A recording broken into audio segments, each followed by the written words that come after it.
Meus queridos, esse texto, a gente bem conhece, um texto bem conhecido sobre nós, que fala que é impossível agradar a Deus sem fé, e dá uma explicação sobre fé, Porque é necessário que quem se aproxima de Deus acredite que Ele existe, saiba que Ele existe, e claro, saiba que Ele é galardoador, Ele se torna galardoador.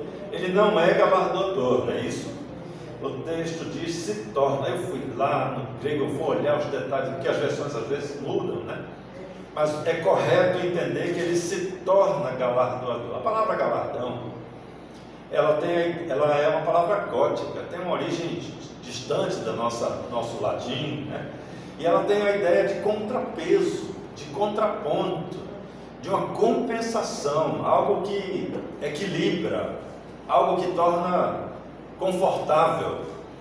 Então, é claro que Deus não é galardoador dos perdidos. Não, o perdido não tem galardão. O salário do pecado é a morte, Isso não é galardão, é diferente de galardão. Galardão é uma compensação benéfica, é uma compensação para suprir o que foi ruim. Então Deus se torna galardoador daqueles que o buscam e daqueles que confiam nele. Vamos entender, irmãos, o que esse versículo quer dizer, porque ele tem aqui um entendimento, o risco de um entendimento errado. Você está dizendo que é impossível agradar a Deus sem fé, Ou seja, é impossível agradar a Deus sem crer que Ele exista e que é galardoador. Porém, crer que Deus existe e que Ele é galardoador não garante a salvação. Isso não significa que quem sabe que Deus existe e que Ele é galardoador vai para o céu. Não. A gente tem um exemplo bem claro disso em Jó, capítulo 1 e 2, quando a gente vê que Satanás se aproxima de Deus, sabe que Ele existe, sabe que Ele é galardoador, ele começa a comparar o galardão de Jó, não é verdade? E nem por isso Satanás está salvo. Então, saber dessas coisas não basta, não é a garantia de ir para o céu, é uma proibição. Quem não tem esses elementos, de forma alguma, estará salvo. Quem não crê que Deus existe, que na minha opinião isso é até uma utopia, eu acho que todos creem que Deus existe. Eu não acredito no ateu, eu acho que não existe ateu, eu acho que existe aquele que não aceita a existência de Deus tal como Ele é, mas aquele que não saber, quem é ateu são os animais, o cachorro, quem não tem um cérebro, mas o ateísmo não existe, mas a falta de confiança em Deus, sim, isso existe. E é aqui que se abala a fé, a falta de confiança em Deus, a falta de confiança de que Deus é galardoador.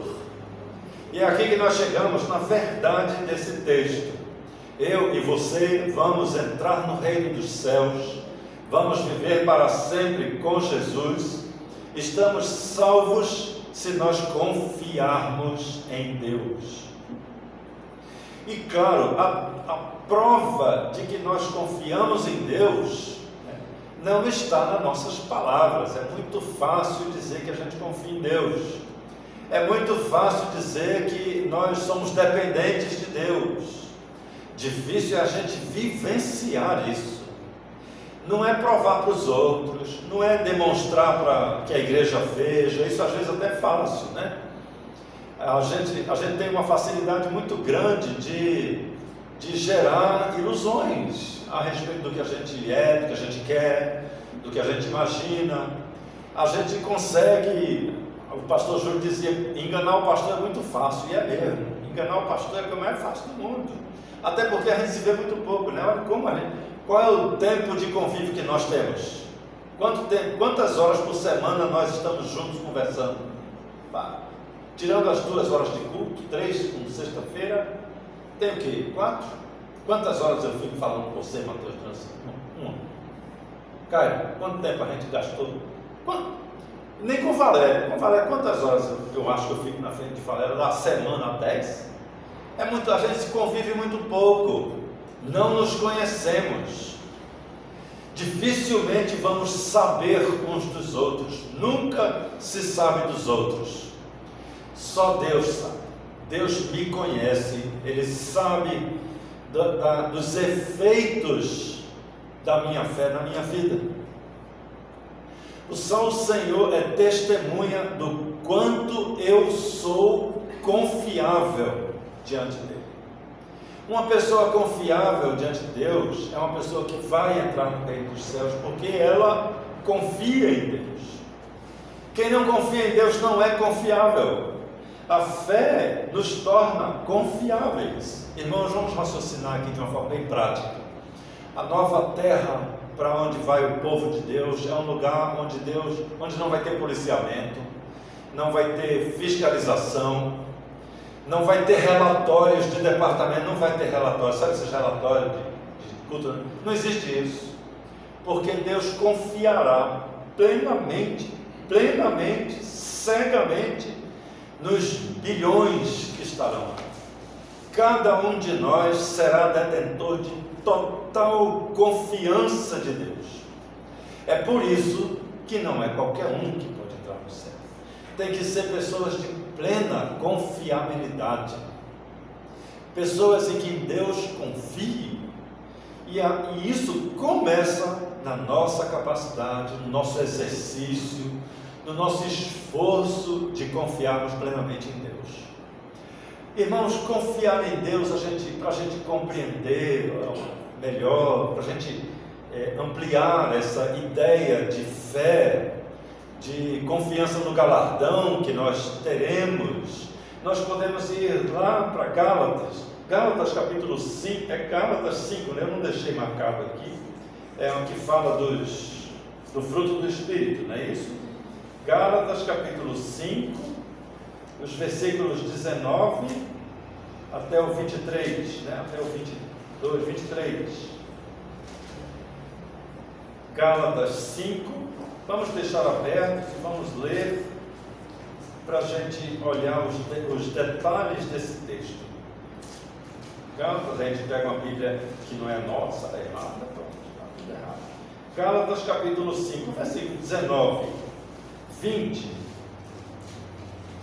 e 21, creio eu, ele mostra quais são as obras da carne, não é isso? Gálatas 5, de 19 a 21, 23. E o versículo 19 nos diz: ora, as obras da carne são conhecidas, e são prostituição, impureza, lascívia, coisas que dizem respeito ao nosso coração. Também continua: idolatria, feitiçarias, coisas que dizem respeito ao nosso espírito.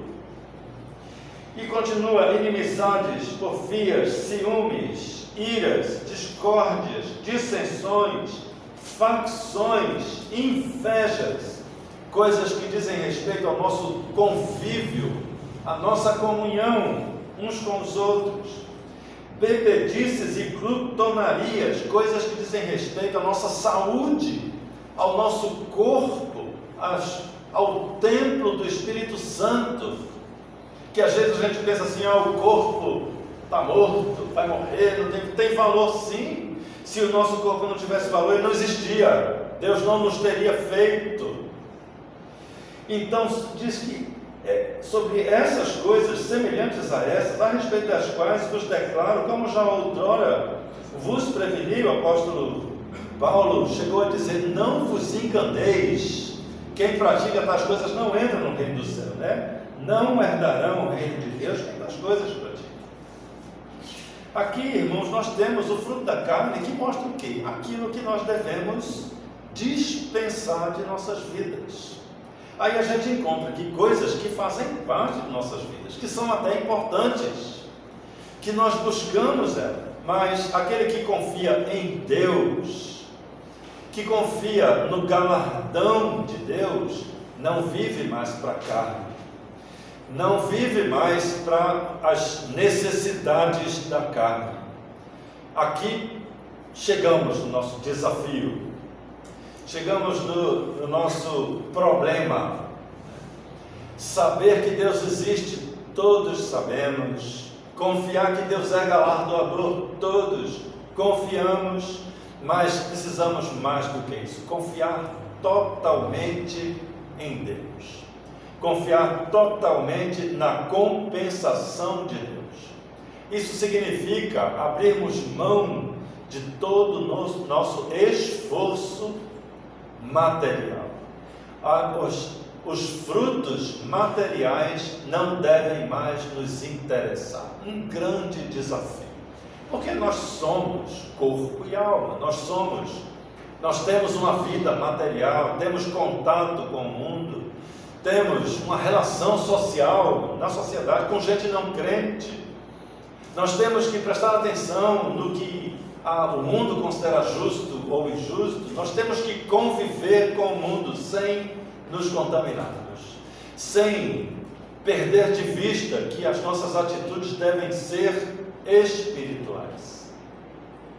Se nós vamos para o céu, se nós vamos conviver com Deus no lugar onde Ele preparou para aqueles em quem Ele confia plenamente, hoje nós já precisamos começar a aprender a viver no Espírito. O próprio texto continua dizendo: se nós temos o Espírito, precisamos andar em Espírito. Quando nós formos para a nossa vida, nós vamos em Espírito, né? Se vivemos em Espírito, hoje nós temos que privilegiar a nossa vida espiritual. E é aqui, meus queridos, que está o nosso grande desafio de crentes, desafio de salvos. Salvos são aqueles que aceitaram a Jesus, mas crentes, a gente estava conversando outro dia sobre os tipos de salvos que existem, são muitos. São 4 bem evidentes entre nós, muito comuns, mas nós não queremos apenas ser salvos, queremos ser mais do que isso, queremos ser servos, queremos ser úteis ao Senhor, queremos viver na nossa vida eterna, no novo mundo, no novo céu e na nova terra que nós vamos conhecer, e para isso nós temos que pôr em prática a nossa fé. Pôr em prática que nós confiamos em Deus plenamente. É um grande desafio.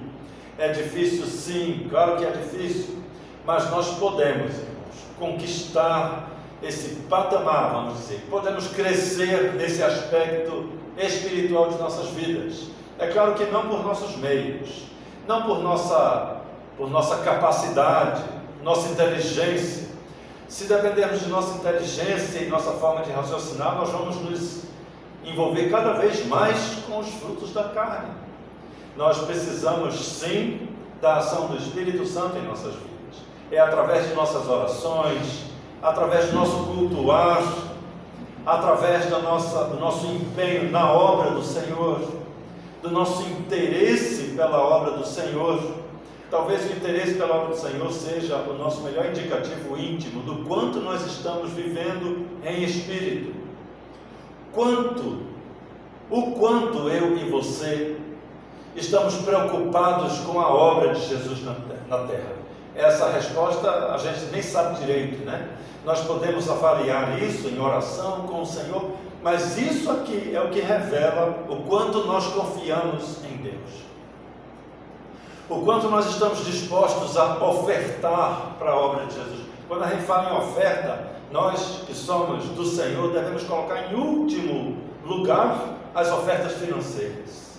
A oferta verdadeira é o nosso coração.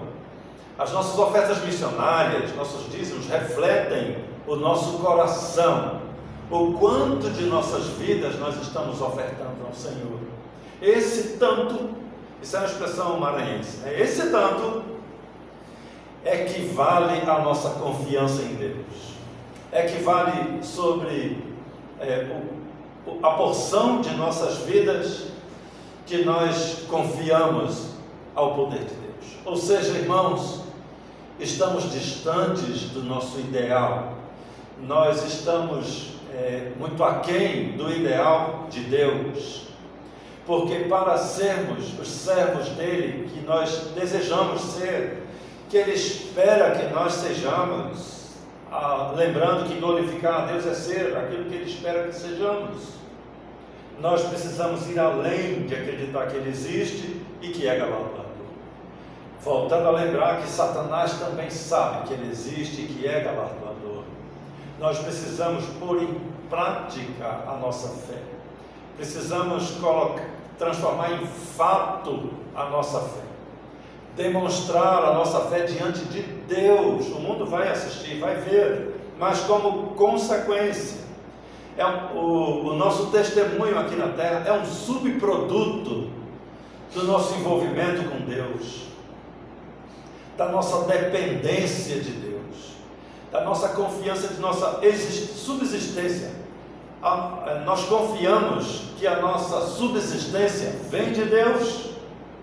O nosso dia de amanhã, nossas contas, nossos alimentos, nosso sustento, vem de Deus. O quanto confiamos? É o que nós precisamos, queridos, colocar em prática. Jesus nos ensina a olharmos o dia de hoje, porque amanhã tem os seus males, amanhã tem seus problemas, seus desafios.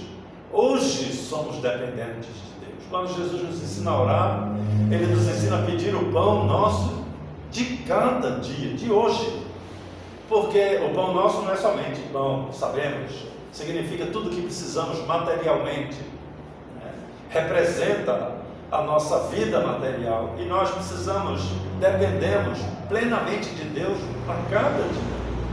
As nossas poupanças bancárias nada significam no nosso dia de amanhã, porque somos dependentes de Deus. Não sabemos onde estaremos amanhã, não sabemos se Jesus volta hoje. Então, queridos, cada um dos nossos passos deve estar baseado nas promessas de Deus, no amor que Deus tem por nós, na justiça de Deus. O servo de Deus, diferente do salvo, ele é mais que o salvo. O salvo é aquele ladrão da cruz, que nunca fez nada por Jesus, nunca fez nada de bom para a igreja. Eu acho que até foi ruim. Ele foi um malfeitor, fez coisas ruins, mas foi salvo, porque confessou Jesus. Mas nós não queremos ser iguais a Ele, queremos ser mais, queremos ser servos, queremos ser úteis, queremos demonstrar a gratidão que temos ao Senhor. E para isso, nós precisamos demonstrar a fé que nós temos, precisamos viver a fé que nós temos, viver na dependência de Deus, lembrar que somos pequenos, pobres, insignificantes. O nosso único valor é o amor de Deus, que nem mesmo compreendemos. Por que Ele nos ama? Porque não era para amarmos. A Bíblia nos ensina que nós somos, nossa vida é como um vapor, que é um vapor, na verdade, é algo que se dissipa, que não tem consistência. É a nossa vida. Nós somente temos valor porque Deus nos ama. Então, meus queridos, a nossa vida deve acontecer em espírito.